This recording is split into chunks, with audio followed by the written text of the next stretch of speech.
begun. Okay, but I have some ideas. I have some understanding. I listen to scientists and astrophysicists who change their beliefs based on evidence and data and facts.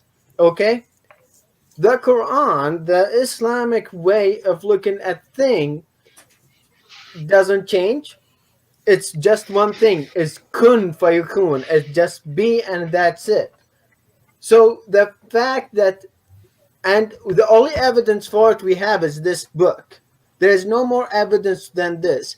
And we have been reading this book and finding mistake in this book multiple times, again and again. So do I want to focus on the actual facts of the universe, or should I believe a book? I could look at the Silmarillions, where Tolkien was talking about, again, how the universe come to be. The gods sang it to existence. Why not just take that? Because, to be honest with you, it's actually more beautiful than the Quran. They gave us a song, and it was a beautiful song, until corruption came into it. Same thing here. God spoke it. God sang it. So it's, I'm not gonna argue. I'm not gonna waste time arguing the beginning of the universe with the fact that the Quran fails. Tell us humans created from mud and clay, and we know we are not created from clay. And it's, why believe the false things? Why argue with the false things? I know, Ismail, you believe, and all Muslims believe it's true, but again and again, facts after facts, evidence after evidence, it fails again. Earlier in this very surah, God is supposedly talking through an angel who's talking to a guy who can't read, who's going to write a book. And already that's all of it is unbelievable. But in that, God makes the claim that he gave this to Moses and he gave this to Noah, neither of whom ever existed. There was no Noah, there was no Moses. So both of those are based on earlier characters from different folklore. So God is saying that he knew Paul Bunyan, who's a character from American folklore. Maybe you wouldn't be familiar with him. I don't know. So he's talking about fictional characters. Yeah, I think we should slow down a second and give Ismail a second to reply. Yes. Okay. Please. Sorry to talk over you so much. No problem. What's that? I'd just like to say that when it comes to a person thinking about the beginning of the universe, that'll probably have fundamental importance, because it's our everyday understanding is that everything which happens, and I know it's going into the same argument again, everything which happens has a cause, etc., etc. And to me, it just seems like, I know you can say that, no, it's infinite going into the past and infinite going to the future, or you can say the universe was always infinite, but we're not talking scientifically, we're talking philosophically. And philosophically, you'd have to admit that there has to be a prime mover. And I understand that's separate from proving the Allah in the Quran. That just proves a prime mover. That's different. And to what Mubarak says, you can be interested in science and you can believe that there's a prime mover. Those two aren't mutually exclusive. It's not that you have to subscribe to the fact that there's no prime mover or no first cause, and you can't be interested in science then. Well, and when it comes to what you were saying, I'm sorry about about Noah and that, I mean, okay, carry on. Can I ask a question? No, it's your turn to. Oh, please go ahead. So you're saying there has to be a prime mover. What if the prime mover is chemistry? Yeah. Now see, that's a good. Now that's obviously if you've accepted that there's a prime mover. Now if you, okay, I don't know if you're going to go into this whole debate, but anyway, if you've accepted that there's a prime mover, there's something which began the chain of things, so to speak, and these chain of things were finite. If these chain of things were finite and the prime mover began to move them, then you'd have to ask why it's not infinite. That means the chemistry, so to speak, decided at some time to put them into existence. In all fairness, if the prime mover is chemistry, that doesn't say anything whether or not anything else is finite. Let me give another example, because chemistry can't be the answer in this case. Yeah. I mean, string theorists came up with the idea that what started the catalyst, and they're going back with the Big Bang model that involved the singularity, because not all of the Big Bang models involve a singularity, at least not the same concept of a singularity.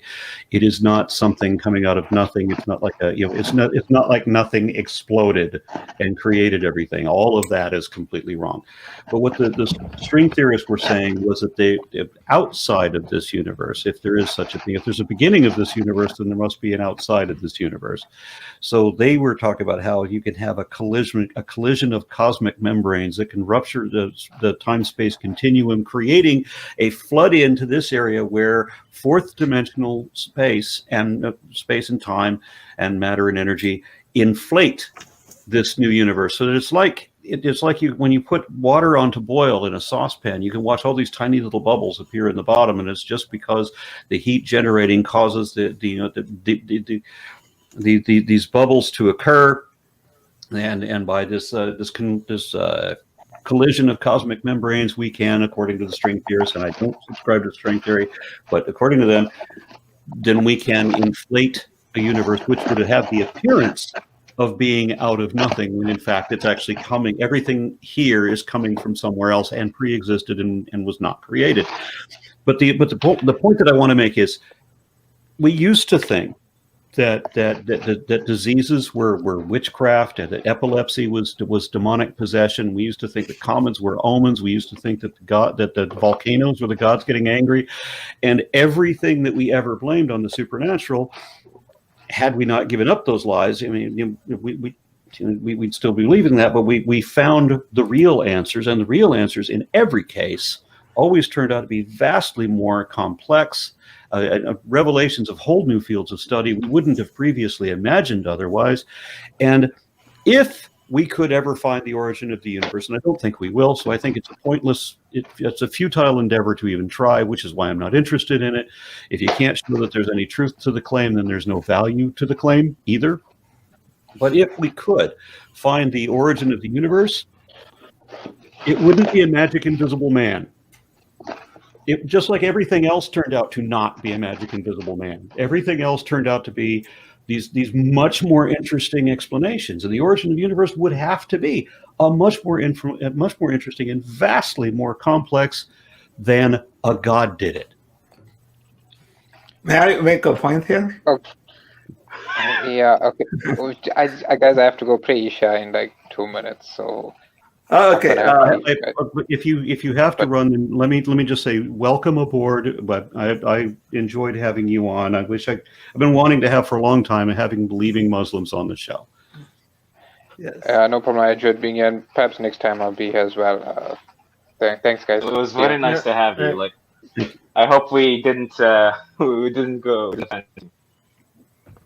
No. I hope we offended you just enough for you to start thinking. I don't like that you assume I haven't been thinking, but anyway. No, I know. I don't like that comment either. Yeah. No, I mean, okay. I would say I hope that you start thinking about our universe without the monster in the heavens. I mean, I used to believe in that God, Allah, but when I started reading the Quran from a scientific perspective, I discovered it is a human-made book, and it's very primitive. Like, read the Quran and you see where the verse, I don't remember which verse it is exactly, but where it says God warns the polytheists that God will destroy them by a thunder. But then Muhammad killed them by himself. So why he didn't kill them by his thunder? Like he told them, "Anzirakum sa'iqatan," like I warn you of thunder, God's thunder. But then he kills them in a bottle, like any conqueror, like any politician in the ancient time. So where was his thunder? And that's why I decided that's not working for me, because I'm a rational being, and I want to believe in something rational.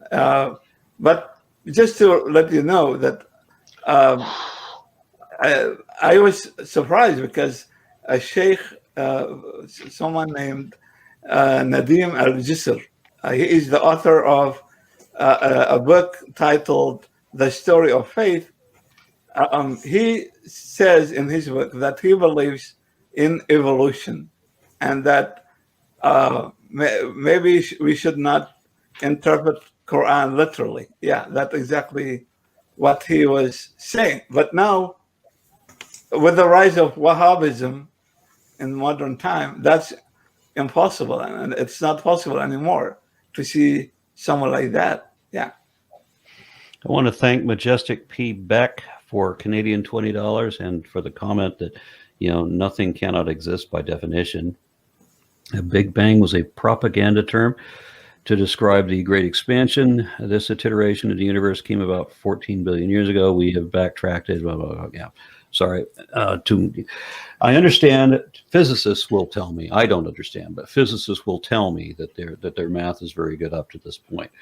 But it goes beyond me. So I can't make sense of it. And as I said, it's not relevant either way. So I just don't have a whole huge amount of interest in how time began, if it did. Can I just say the podcast gets a lot more interesting to discuss when we stop talking about the Quran.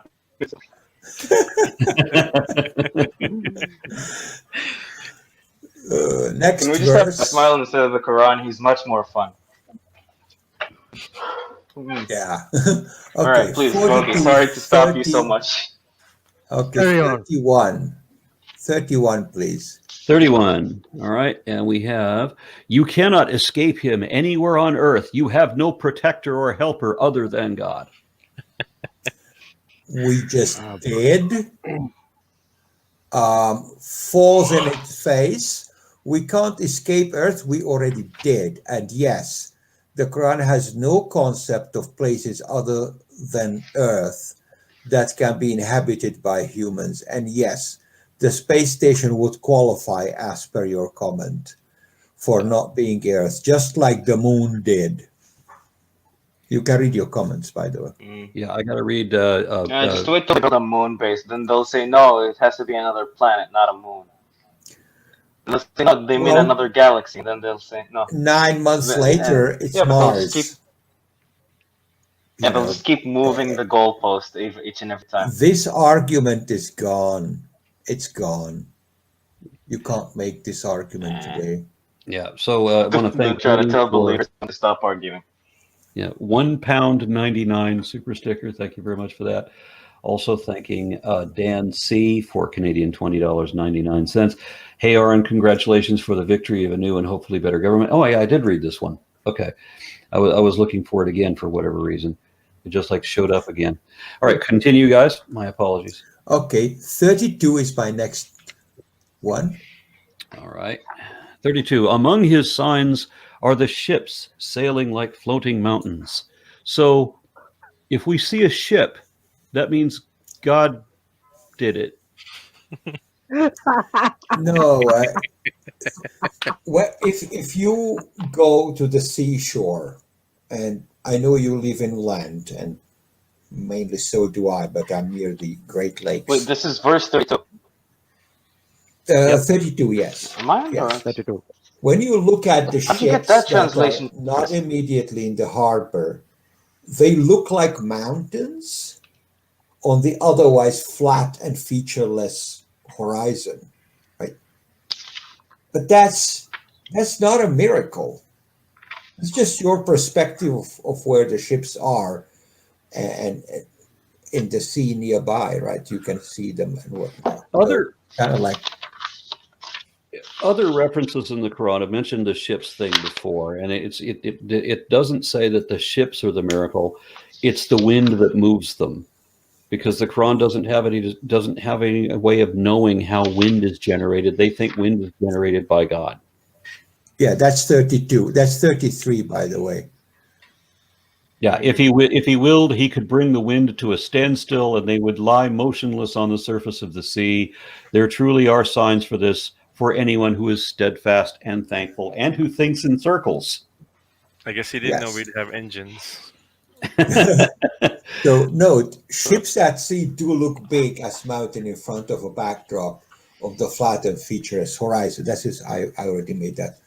Well, that cannot be counted as a miracle. Come on, not even by Catholic standards.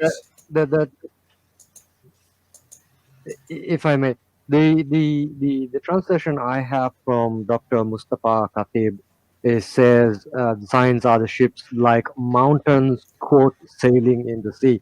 Now, we obviously know that mountains don't sail in the sea. It is impossible for that to happen.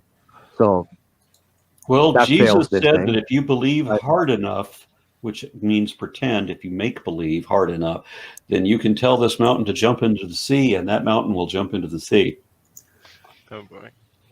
That would be wonder a if this is big, just a poorly big flash. That would be a big splash. I wonder if this is just a poorly translated version of that.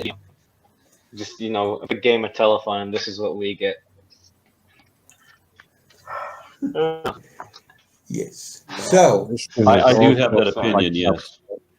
yes. So in 33, the Quran has no concept of propeller-driven, steam-powered ships. It has to be sails or bust. Would have been confounding to see the Romans row their warships in with no sails. Just saying. Yeah, that's the thing. You don't need a sail. You need a rowboat, and you just disprove yeah. God. Yeah. Wasn't that You're Earth? done. Romans are coming in. There is no wind, and their ship is still moving like a mountain. Yeah, I There think you do. I think it might be Mr. K. Mr. K, your volume is really down, so when you start talking, some of the other speakers don't hear you. Okay, sorry. Let me switch over my microphones. Okay. Yeah, I think that the Quran is more primitive than the Gospels. I mean, at least the Gospels, well, you can interpret them in a Platonic philosophical way. It's like a symbolic story of the human mind, but then some people made it a religion. That's what I believe. Like the Gospel of Mark is not real. It wasn't a real story. It wasn't about a real person. But later, it became about a historical, imagined figure, Jesus. However, in another way, Quran, I believe it was written by some people who were living either inside the Arabia Peninsula or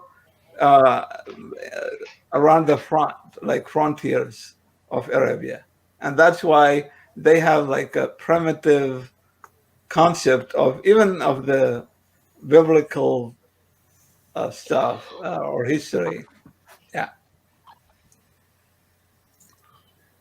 Yay. So the next one is 38. 38. Okay, and that is... This book is something I don't even have to comment on. It just proves itself at this point. Respond to their Lord, keep up their prayer, conduct their affairs by mutual consultation, give to others out of what we have provided for them. Yes, so this is the namesake of this surah, the Surah, right? Shura. Yeah, the Surah. Their affairs are a matter of consultation between the believers only.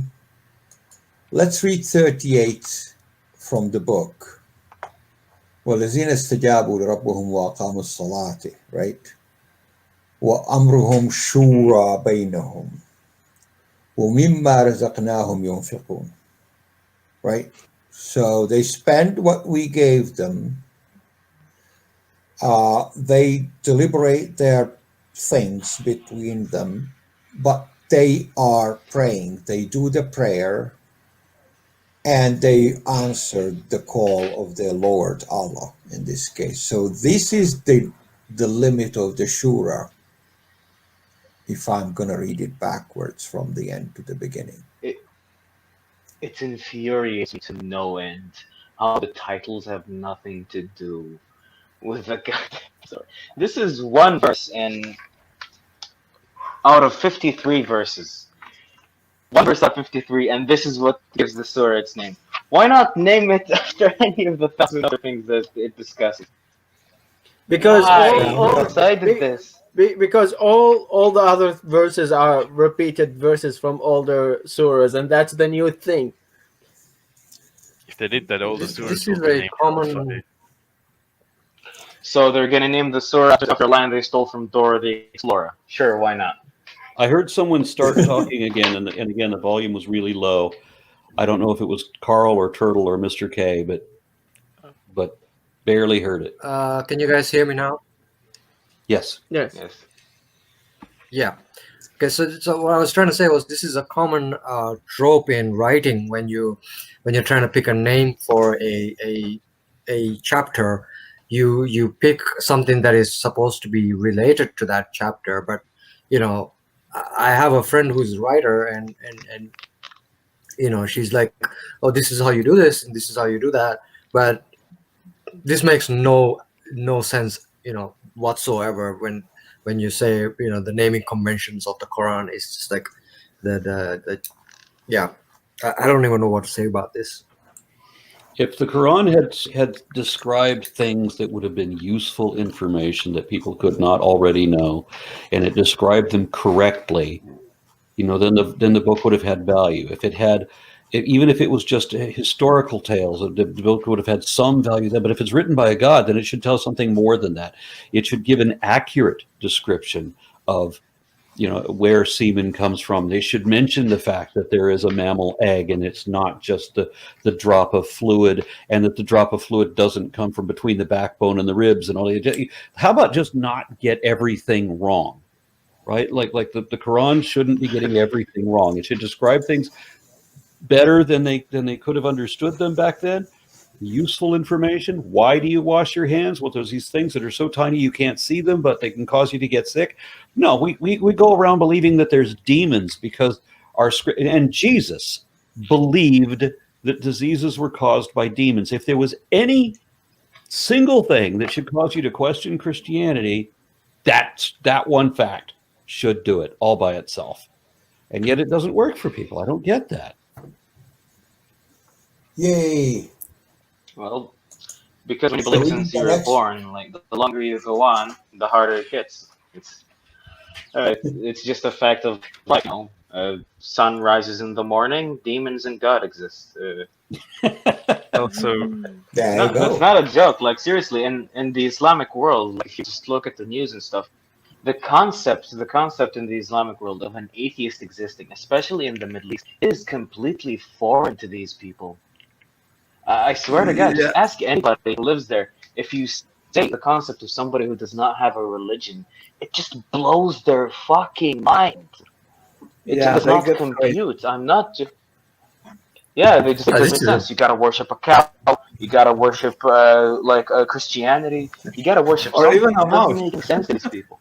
Yeah, this thing is a huge thing in my country, where they claim to be 100% Muslim country, and they're proud of this fact. But then, case in point, I'm not Muslim. Yes. How does that make it 100%?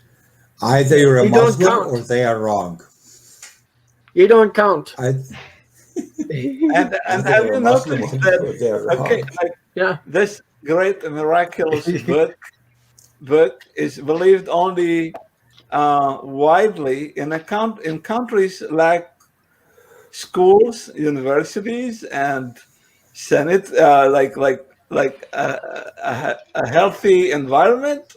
Like, why only in Somalia and Afghanistan and Iraq, wherever there is a war, hunger, violence, Islam is rife. I mean, for Satan's sake, just tell me why Japan is not Muslim and yet it's doing awesome.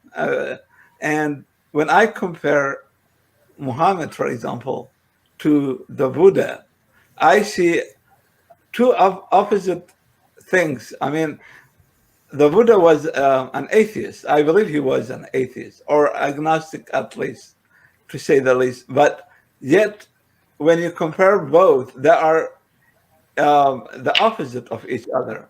The Buddha was peaceful, wise, all love, and he didn't touch a woman because, I don't know, he was trying to focus on himself. But Muhammad fucked everything, like even I don't know, like maybe even the trees or whatever.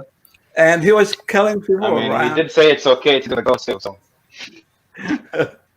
Yes. My dad had an explanation to what you just said, Sosho, about Japan being, is not a Muslim country, but it is doing really good. So according to my dad, people who are non-believers, they do well, but God will give them whatever they want, and yet they'll throw them in hell afterwards. So it's okay. Everything, Yes. balances out. Exactly. for their biggest crime of just not knowing about you. So Yeah, so that it makes no sense, but there it is. Yeah, like with religion, all the crazy things possible. I mean, because you cannot argue with religion. Yay, next one, please. 39. 39.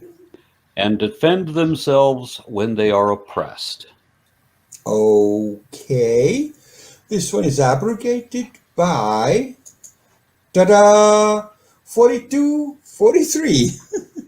I don't know, like if Oh my God, it's not 95 for once. I don't know if No, this translation is correct, because hum yantasirun here means they get victorious. It doesn't mean, it doesn't say they defend themselves. Because I understand it. If I translate it to English, I would say, and if they face injustice or injustice, something like that, they get victorious. Yeah, nothing about defending themselves. We will read 48 with that, and then we can come back to this. They will be defending themselves. But the point is, Yantasirun itself is the abrogated part, because it's better, instead of Yantasirun, it's لمن صبر وغفر إن ذلك من عزم الأمور. So it's better to be patient and persevere than to go into self-defense mode. Which is interesting, but we know, given early days, this might be a very good survival tactic.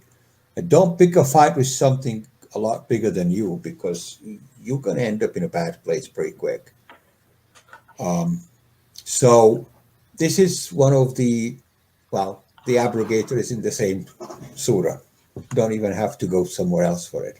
Yeah, I'm going to say hello to somebody who jumped in right at the end. Zayn Adam. Yeah. I was just going to say hi, but I didn't want to interrupt. Can you guys hear me? We can hear you, yes. Hey. I was on the show a couple of weeks ago with Aaron. Not sure if you remember me, guys. I was the Aussie that recently left, kind of an agnostic about the faith. Oh, the newly convert.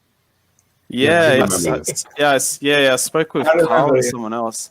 Yeah, I just got I completely forgot that you guys were on today, so I just checked my emails and I had the link, so I thought I'd join since I'm up at night.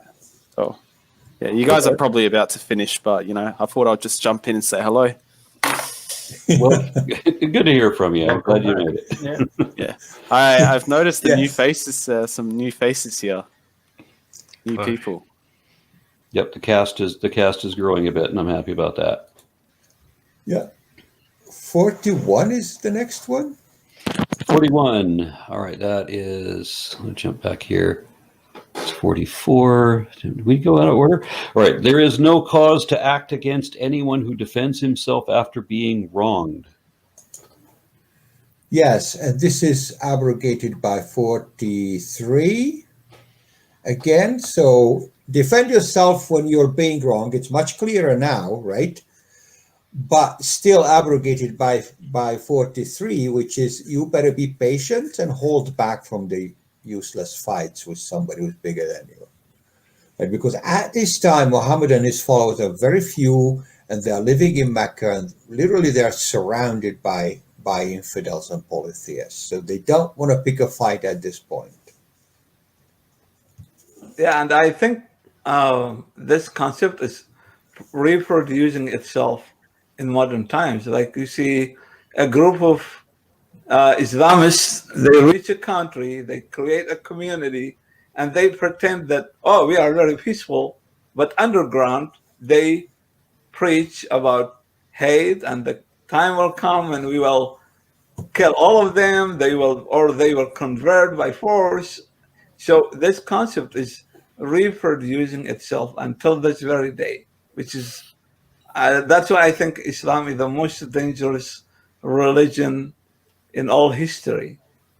Yeah. Guys, if I could just ask, what chapter was it and what verse are we up to? So I can.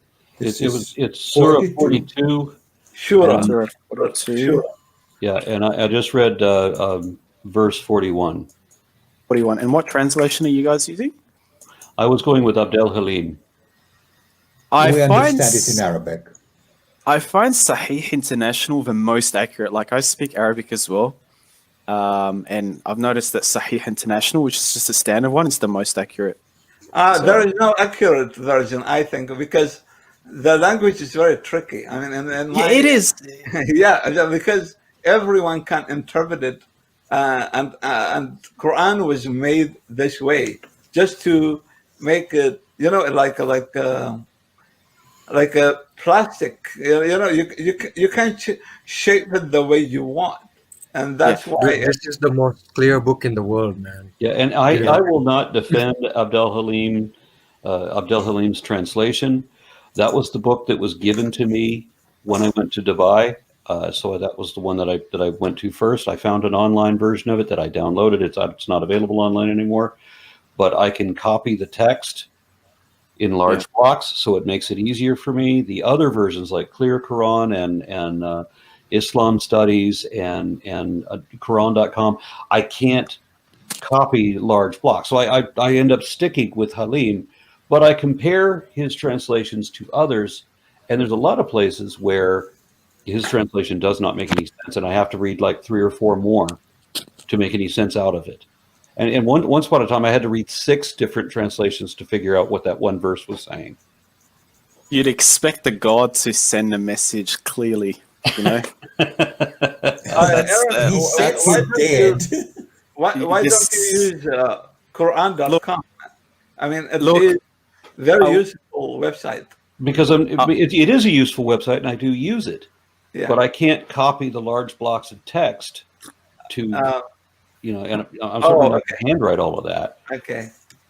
Yeah, what I was saying about Sahih International was it's just like the translation, the words, it uses the least amount of words, and it kind of like translates the Arabic words to the English words with as little words as possible. If that makes sense. Okay, I find it more accurate. One question, okay, with this, any translation, when it comes to the verse, for example, the verse that tells man, you can't beat your wife. I see the translators. It just says strike. It says strike. Okay. But I think they added softly in between the brackets. Yeah, which is not. Yeah. It's the words in brackets. They're not the real words. They're just people's opinions or. Yeah. So. And even if you read the tafsirs about that, they are clear. The man can even break his wife's teeth without getting punished. Yeah, that's exactly what. And all the tafsirs, they say that, like Al-Tabari or Ibn Kathir or Al-Baghawi, Al-Qurtubi, all of them, agree on that. And I read translations where they use a word that's the equivalent of patting someone on the back. Yes. Yeah, it's funny how they take that word, which is one of the the strongest word of hitting. It's darab. Like it's one of the strongest words in Arabic, and they're trying to create this gentle word out of it, which it doesn't work. Yeah, the moment you it's, start reading it in Arabic, it's like, no, that's truly bullshit. mind-boggling. I was But it's not in debating. this surah. But it's not in this surah. Okay, let's get back to the surah. Yeah, all right. But it's not in this surah. It's one of the great verses, and we will definitely get to it in the future, inshallah.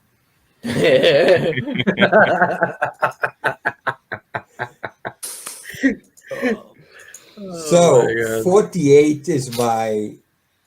All right. We have not sent you, prophet, to be their guardian. Your only duty is to deliver the message.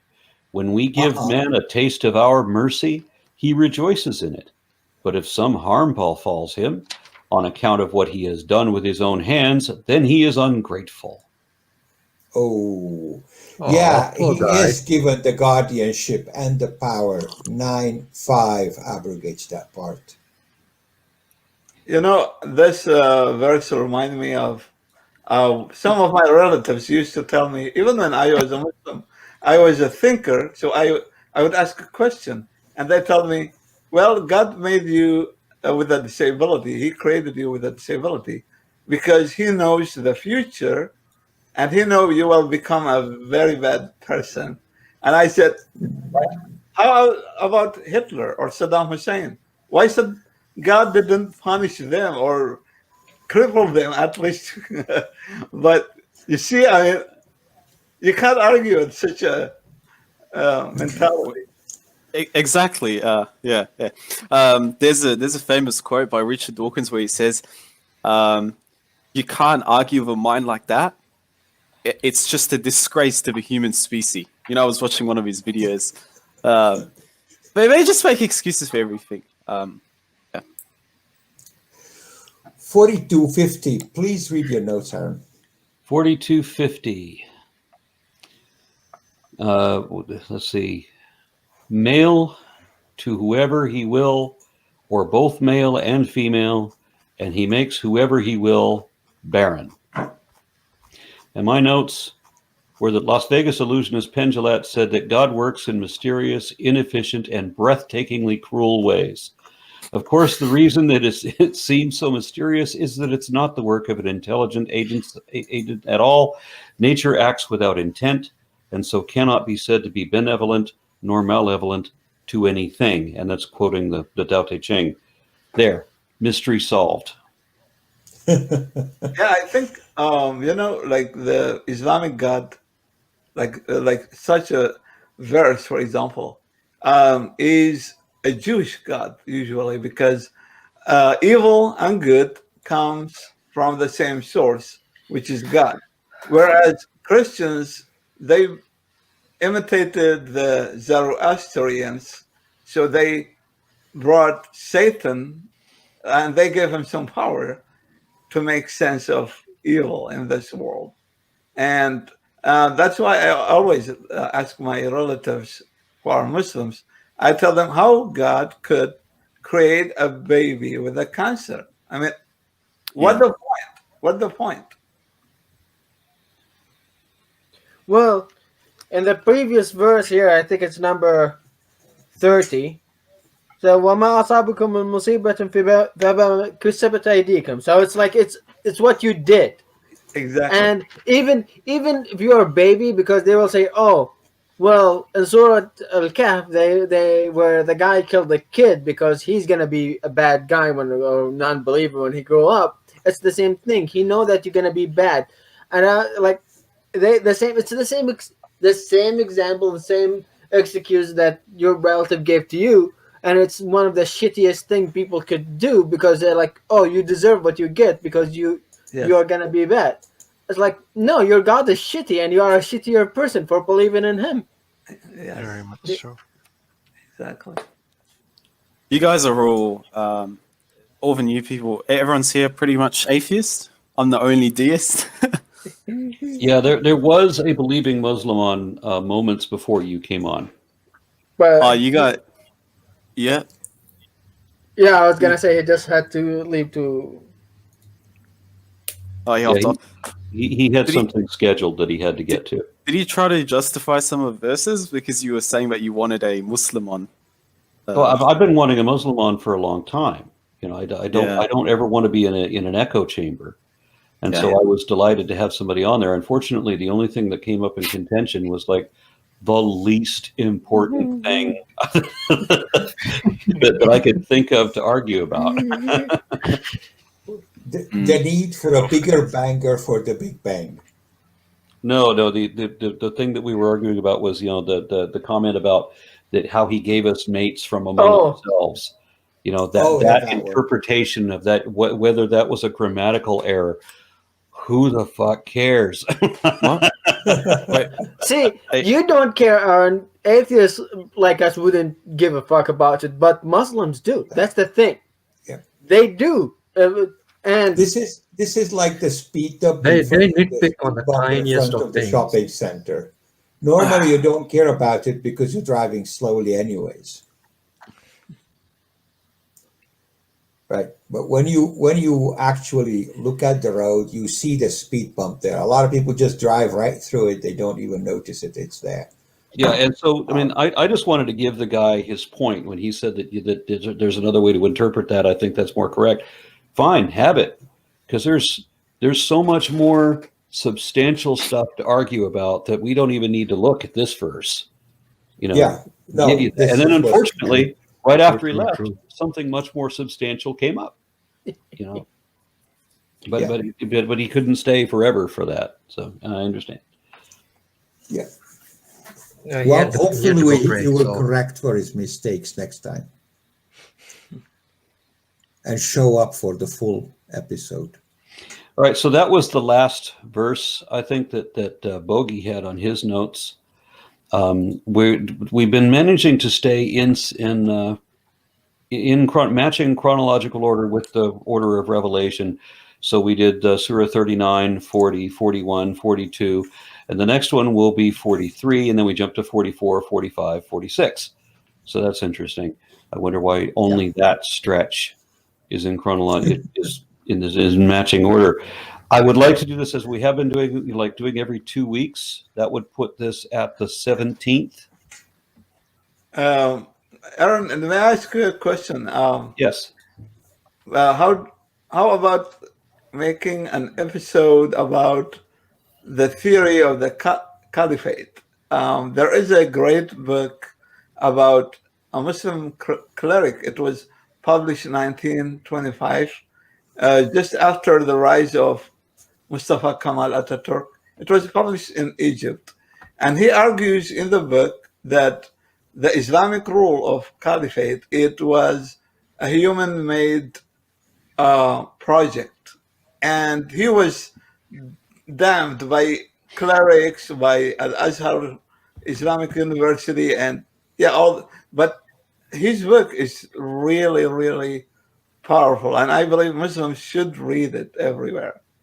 Well, we can do when we're done with this series. If you want to throw in a subsequent one, so we have a nostalgia event for it too, we'll be happy to do that. So let's keep that in mind. But in the meantime, is everybody good with the 17th? Yeah, sure. Well, works for me. Okay, very good. So same time, same bat channel, all that. Thank you, guys. All right, thank you. And we're going to go ahead and close it out. I have an errand that I need to run to, so I'm not going to be able to hang out for an after chat.